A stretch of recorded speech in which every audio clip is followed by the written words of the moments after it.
بسم الله الرحمن الرحيم. حبايبي تلاميذ الصف السادس، اهلا بيكم. هنحل مع بعض النهارده ان شاء الله اختبار الاضواء صفحه 45 على المفهوم الاول من الوحده الثانيه. نبدا كده بسم الله. بيقول لي رقم واحد: المعكوس الجمعي للعدد -4. شيل الاشاره هيبقى 4 على طول. طيب عايزين نحط اكبر من او اصغر من او يساوي. هقول -20 أكبر ولا أصغر من -51. هنا شيل الإشارات كده، شيل الإشارات. هتقول لي 20 أقل من 51. طيب حط الإشارات وغير الإيه العلامة دي، خليها بدل ما هي أقل من أكبر من. يبقى لما أجي أقارن بين عددين سلبيين هشيل الإشارات بتاعتهم أخليهم موجب، هلاقي إن ال20 في الموجب أو في الأعداد الموجبة أقل من ال51 في الأعداد الموجبة. لو حطيت لهم إشارة سالبة العلامة الأقل من دي هتتغير وهتبقى أكبر من. أكبر عدد صحيح غير موجب هو الصفر.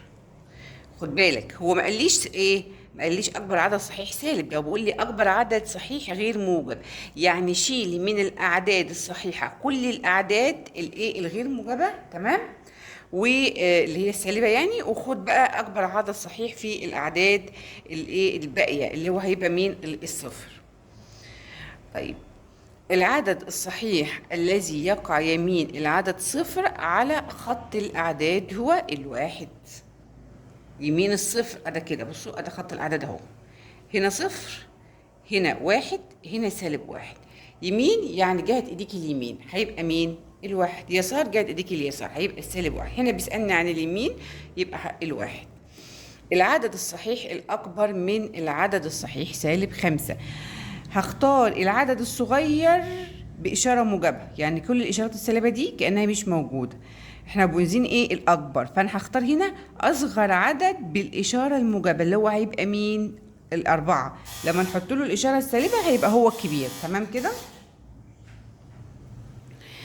المعكوس الجمعي للعدد 7، دي 7 موجب هيبقى -7. خلاص. العدد الصحيح السابق مباشرة. السابق ده يعني الايه؟ العدد الذي يقع على يسار او شمال يسار العدد -7 اللي هو هيبقى -8. لكن التالي اللي بيقع على يمينه. خلاص.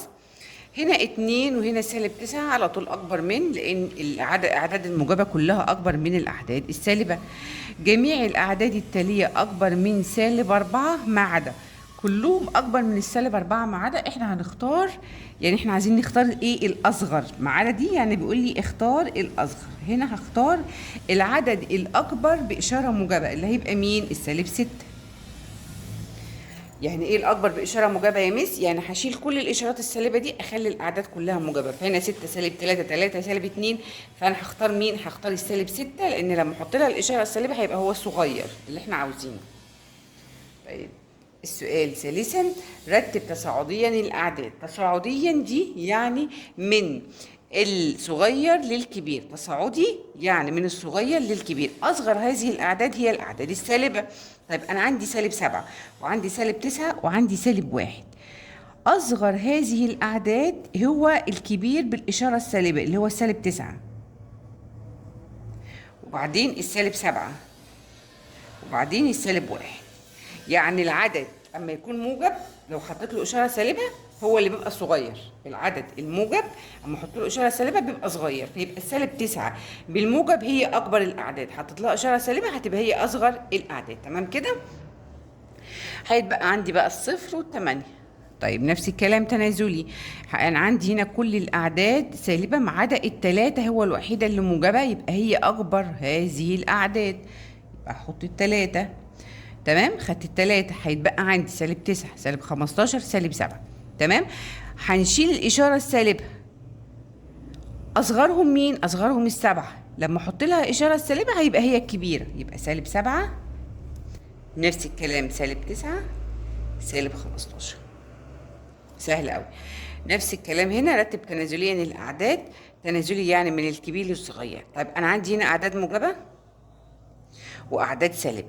اكبر هذه الاعداد هو الايه؟ الاعداد الموجبه اللي هي الاربعه، وبعدين الثلاثه، وبعدين الاثنين، وبعدين الصفر اهو. انا كده خدت الاعداد الموجبه. طبعا احنا عارفين ان الصفر عدد ليس سالب وليس موجب. هيتبقى عندي سالب واحد وسالب خمسة. مين الكبيره؟ احنا عايزين ناخد الكبيره فيهم. خلاص، قلنا العدد اللي هو لو شلت الاشاره السالبه هيبقى الواحد ده صغير، احط له الاشاره السالبه هيبقى هو الكبير، يبقى ده سالب واحد هو الكبير وبعدين سالب خمسة. يبقى في الاعداد السالبه اما بيكون العدد صغير، صغير يعني ايه في الموجب يعني، في الاعداد السالبه بيكون هو الكبير. تمام كده. حدد موضع الاعداد التاليه على خط الاعداد. انا عندي خط الاعداد فاضي خالص اهو، انا هحط هنا صفر، وبعد منها طبعا في النص الصفر، بعد منها يمين اعداد موجبه، شمال او يسار اعداد سالبه. طب انا عندي هنا صفر وبعد منه الواحد. طيب بعد الواحد فيه الاتنين مش عندي، بعد الاتنين فيه التلاته مش عندي، بعد التلاته فيه الاربعه اهي اللي هي دي. يبقى انا عندي صفر واحد اتنين تلاته اربعه. خلاص، هنا هحط بعد الصفر المفروض يبقى فيه سالب واحد مش موجوده، بعدين يبقى فيه سالب اتنين اهي، وبعدين يبقى فيه سالب تلاته.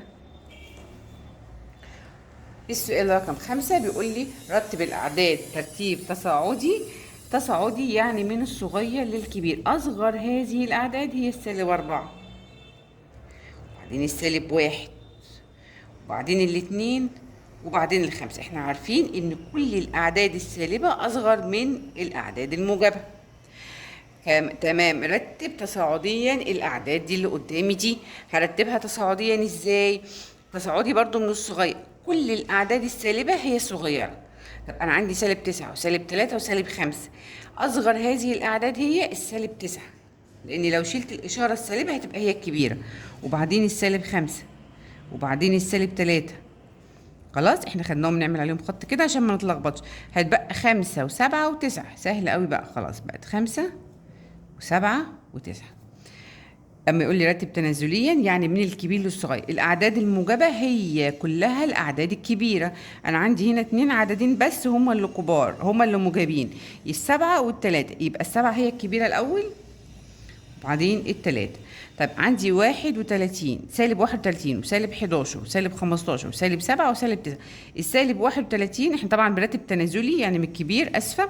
هنبدا بالسالب 9 هي اللي هتبقى الكبيره، وبعدين السالب السالب 7، وبعدين السالب 9، وبعدين السالب 11، وبعدين السالب 15، وبعدين السالب 31. ده كده اختبار الأضواء على المفهوم الأول من الوحدة الثانية. يا رب تكونوا استفدتوا من الفيديو. انتظروني إن شاء الله في الفيديوهات القادمة، هنكمل ونحل مع بعض كل الأسئلة والتدريبات. شكرا لكم، السلام عليكم ورحمة الله.